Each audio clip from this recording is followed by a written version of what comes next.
Hey guys, welcome back to the channel. Thanks for tuning back in. Today I've got a subscriber question.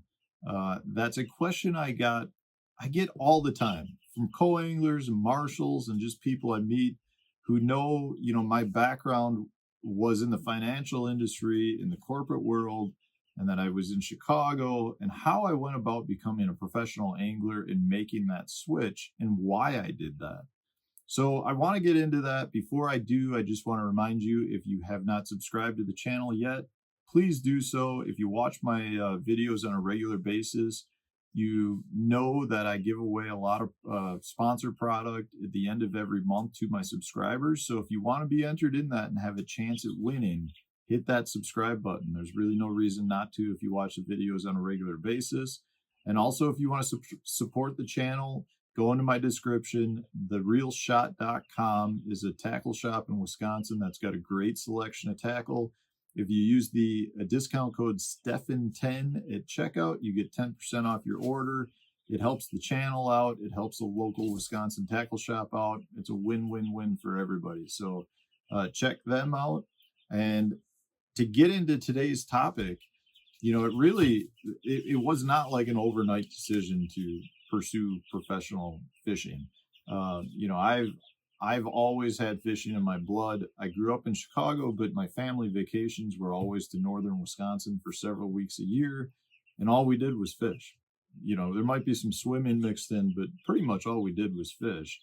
And a little later in my childhood, my parents ended up buying a small little house on a lake called Lawrence Lake in northern Indiana. It was just a weekend getaway for us to get out and do a little fishing and just kind of the lake life thing. And we had that up until I was in college. And so that was my weekends. As a child, that's what we did. Every weekend we went to the lake house and I fished. It didn't matter if I fished off the dock, fished off the shore, fished out of a paddle boat, fished out of our rowboat. I was pretty much fishing all the time. So that really continued all the way up through college. And, this was before high school fishing and college fishing. I missed both those by a couple of years. But I went to college. I originally started in the limnology program, which is the study of freshwater marine biology. And at that point, I ended up switching into business because I also was very interested in the financial markets. And I was doing that during summers. I was a market reporter at the Chicago Board of Trade, which means I was inside of the trading pits, which really don't exist that much anymore. But I was standing at a computer terminal, and when traders would execute a trade, they would look at me, report the trade, and then excuse me, I would type it into the computer terminal, which would send it out to time and sales and make the trade official. So I was doing that during college, and I ended up switching from limnology to just the general business degree at the University of Wisconsin at Stevens Point. Graduated, went back home to Chicago, and ended up getting a job at the Chicago Board of Trade in their investigative department. So what I would do is I would review trading activity that took place, looking for any sort of fraud that was occurring, whether that was brokers taking advantage of customer orders, traders taking advantage of other traders. If we got customer complaints, customer account holder complaints, we would look into that. I spent a lot of time on the trading floor visually looking for activity that looked to be of concern. And I did that for 12 years. I went from the point where I was just an investigator up to managing a team. And I think I had like 7 or 8 people under me when I left. And the thing is, I truly enjoyed that job early on. I really liked the investigative work. By the time I got into management, I was pretty much just reviewing the investigators' work that was under me. It was a great job.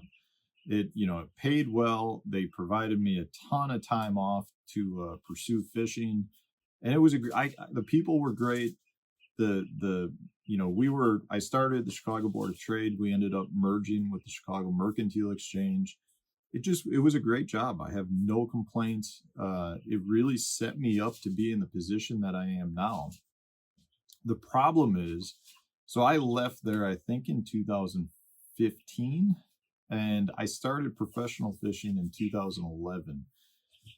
And really, for me, it was really difficult because I wanted to fish, but I would take a week off.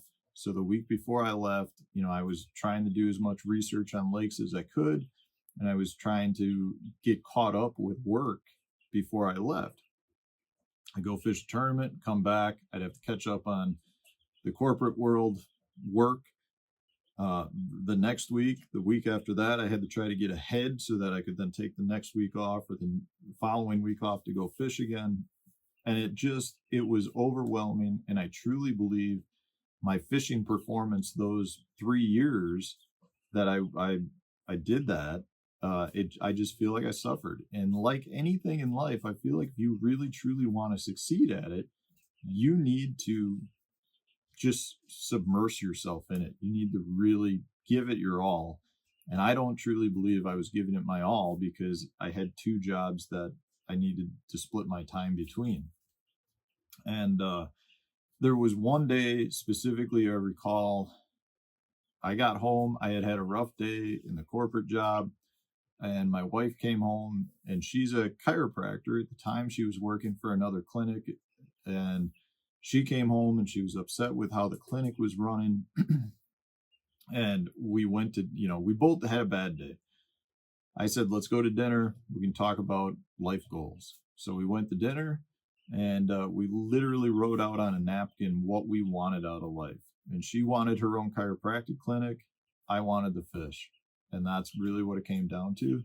So we set a 2-year goal in motion and really just kind of set ourselves up for that. We eventually moved from Chicago to Wisconsin, where she's got her chiropractic clinic. I gave up the corporate world to pursue fishing full time in a bunch of different scenarios, whether that's tournament world or through sponsors, or I do some guiding as well up here in Wisconsin. But really, that's what we do now. And I think both of us are dramatically happier with life.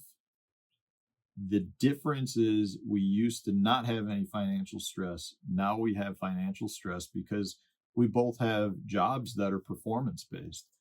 Before, I knew I was getting a check every couple of weeks, assuming I didn't get fired. She was getting paid because she was working for another chiropractor. And now, she gets paid based on the patients that she generates in her clinic, and I get paid based on my performance, fishing wise. So if you don't cash checks in tournaments, you're not getting paid. So it's a little different stress in life, but overall we are dramatically happier individuals pursuing our passions and doing what we believe we were put on this earth to do. And I would encourage all of you that are out there that if you're unhappy with what you're doing, there are ways to become happy, to pursue a career in a field that just makes you feel like you're doing something that creates change and puts you in a place that's a happier person. Just like you don't want to be miserable working in the job. And I know, believe me, the corporate world is that way. I spent my time working at a desk, doing things that, yes, I was making a difference. I truly believe I was making a difference, and I helped a lot of people out. But I wasn't happy doing it because it wasn't something that was my passion. And I think there is a way for each and every one of you out there to make a career path that makes you happy, and you can pursue something that truly interests you. And it's just a matter of figuring out how to make that work. So, I just wanted to share this story because it really is one of those things where when I made the decision to leave, I cannot tell you the number of people that thought I was insane. I mean, I did it. I really had no sponsor support in the fishing world. My first 3 years on tour, I finished right in the middle of the pack in the 70s and 80s. I had won some money, but, I was basically breaking even from a tournament entry fee expense standpoint. And I was giving up a job that pretty much if I wanted it to be like a lifelong job, I could have done that. It would have supported my family. And, at that point we didn't have kids, but it would have supported me very, very well. And I gave all that up because I was not happy to pursue something that would make me happy. And that's where I'm at today. And I truly feel like I'm a better all around person now because I'm happy. And I just want to encourage all of you that it's possible, guys. You can make it happen. And that's really about it. So I thought I'd share the story with you. If you enjoyed it, hit the like button. If you have comments as to what, I kind of went about and did, or questions as to how I went about and did it and planned this all out, please feel free to put that in the comment section. Otherwise, guys, stay tuned. Tomorrow we have more tips coming. So thanks for watching.